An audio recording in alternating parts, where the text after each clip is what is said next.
चलिए कहानी की शुरुआत करते हैं। एक गांव में एक आदमी रहता था जो ताले तोड़ने के मामले में एक्सपर्ट था। यानी कि जहां कहीं भी ताले तोड़ने की बात आती थी या लॉक को खोलने की बात आती थी तो उसका नाम सबसे पहले लिया जाता था। एक दिन कुछ समझदार लोगों ने उसकी परीक्षा लेनी चाहिए और उसको बता दिया गया कि आपको इस जगह पर इस तारीख को आना है और ताले को तोड़ना है। जब वह समय के अनुसार तय दिनांक को वहां पहुंच गया तो उसको प्रतियोगिता के नियम समझा दिए गए। आपको एक बॉक्स में बिठा दिया जाएगा और उस बॉक्स को पानी में उतार दिया जाएगा। आपको ताला खोलकर बाहर आना होगा। इस बीच आपको लगता है कि लॉक आपसे नहीं खुल पाएगा तो आप इमरजेंसी बटन को दबा सकते हैं और ऊपर आ सकते हैं, लेकिन आप प्रतियोगिता में हार जाएंगे। उसने सभी नियमों की हाँ कर दी और पानी में चला गया। जैसे ही वह पानी में पहुंचा तो उसने जेब में से एक तार निकाला और लॉक को खोलने की कोशिश करने लगा। 4 से 5 बार कोशिश करने के बाद वह बार बार विफल हो रहा था, लेकिन उससे लॉक नहीं खुल रहा था। अब ज्यादा समय तक पानी में रहना उसके लिए और भी मुश्किल था, क्योंकि सांस रोकना आसान नहीं था। फाइनली उसने अपना पूरा दिमाग लगाया और एक बार अंतिम प्रयास किया। वह विफल हुआ और उसने इमरजेंसी बटन दबा दिया। धीरे धीरे ऊपर आने लगा। पानी के ऊपर आए बॉक्स को बाहर निकाला गया और हल्का सा धक्का देकर खोला गया। वह अचंभित हो गया कि एक बार भी मेरे दिमाग में यह ख्याल क्यों नहीं आया कि मैं इसको धक्का देकर खोलूं। हो सकता है कि ये लॉक ही ना हो।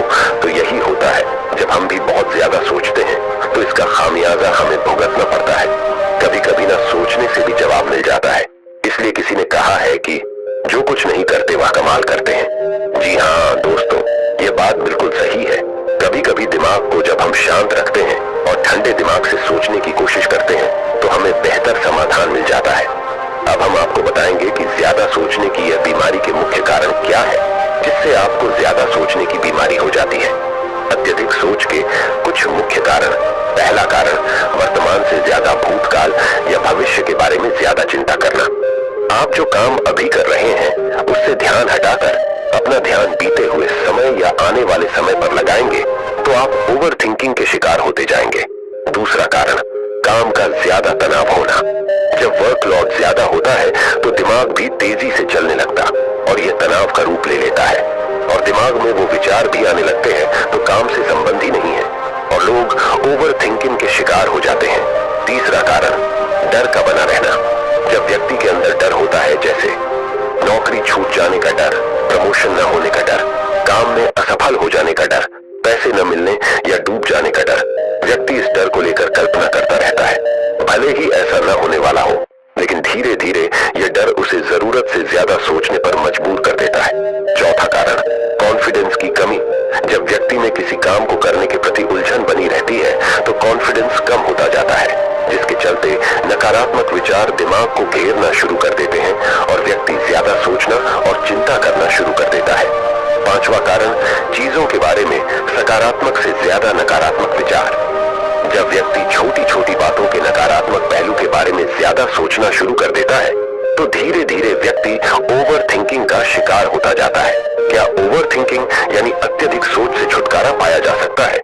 तो इसका जवाब है जी बिल्कुल। ओवर थिंकिंग यानी अत्यधिक सोच से छुटकारा पाया जा सकता है। हालांकि थोड़ा समय लग सकता है, लेकिन यदि आप नीचे दिए स्टेप्स को फॉलो करते हैं तो आप ओवर थिंकिंग की प्रॉब्लम से यकीनन छुटकारा पा सकते हैं। तो आइए जानते हैं कि ओवर थिंकिंग की समस्या से छुटकारा कैसे पाएं। ओवर थिंकिंग यानी अत्यधिक सोच से छुटकारा पाने के उपाय। ये सब जानते हैं कि पहले विचार दिमाग में आता है, फिर वो क्रिया का रूप लेता है।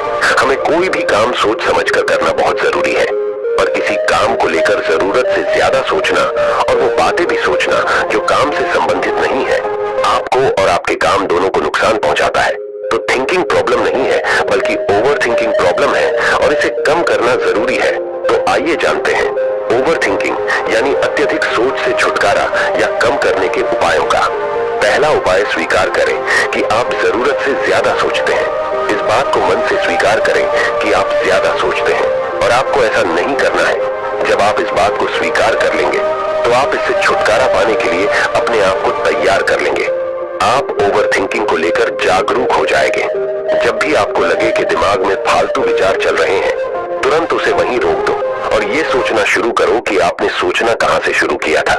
तब आपको मालूम होता जाएगा कि आप कितनी फालतू की बातें सोचकर अपना समय और शक्ति बर्बाद कर रहे हैं। दूसरा हमेशा सकारात्मक सोचने की कोशिश करें। क्या गलत हो सकता है की जगह क्या अच्छा हो सकता है, सोचें। नकारात्मक विचार डराते हैं और आपका दिमाग चिंता से दौड़ने लगता है। जब आप उन नकारात्मक चीजों पर ध्यान केंद्रित करने लगते हैं जो कहीं हो गई, तो तब आप दिमाग के गुलाम हो जाते हैं। लेकिन जब आप सकारात्मक रूप से सोचते हैं तो दिमाग आपका गुलाम होता है।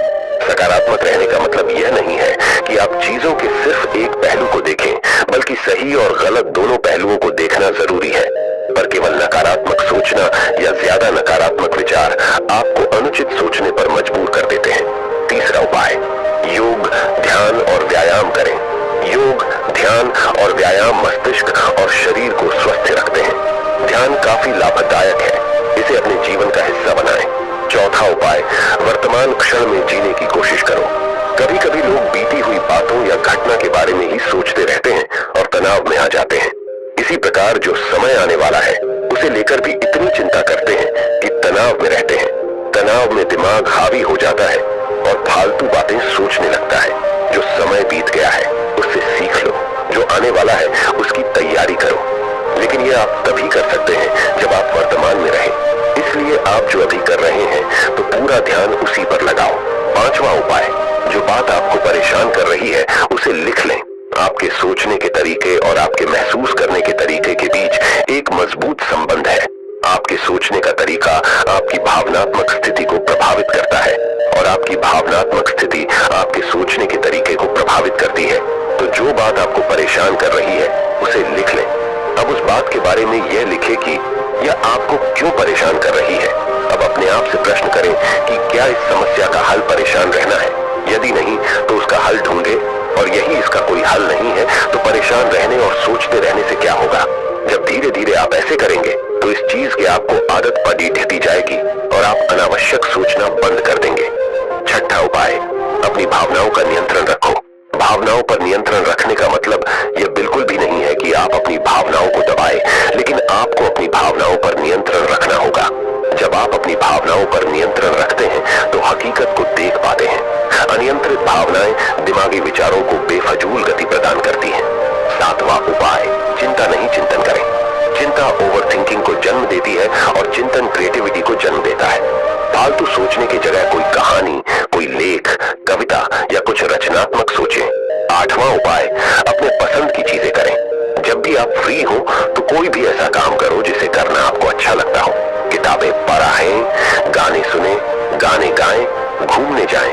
यदि आपके घर में बच्चे हैं तो बच्चों के साथ खेलें, अपने दोस्तों से साथ समय व्यतीत करें। नौवां उपाय, अपना सर्वश्रेष्ठ स्वीकार करें।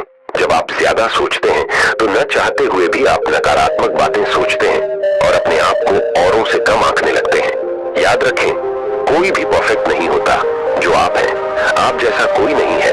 लोग क्या कहते हैं इस पर ध्यान देने की बजाय अपना सर्वश्रेष्ठ स्वीकार करें, अपने ज्ञान को बढ़ाते रहें और पॉजिटिव रहें। 10वां उपाय, मन को शांत रखें। आधुनिक जिंदगी भाग दौड़ता और तनाव भरी है। अधिकतर लोगों के साथ तनाव में बने रहना इतना सामान्य हो जाता है कि उन्हें इस बात का पता ही नहीं चलता कि धीरे धीरे तनाव उनके मानसिक और शारीरिक स्वास्थ्य पर बुरा प्रभाव डाल रहा है।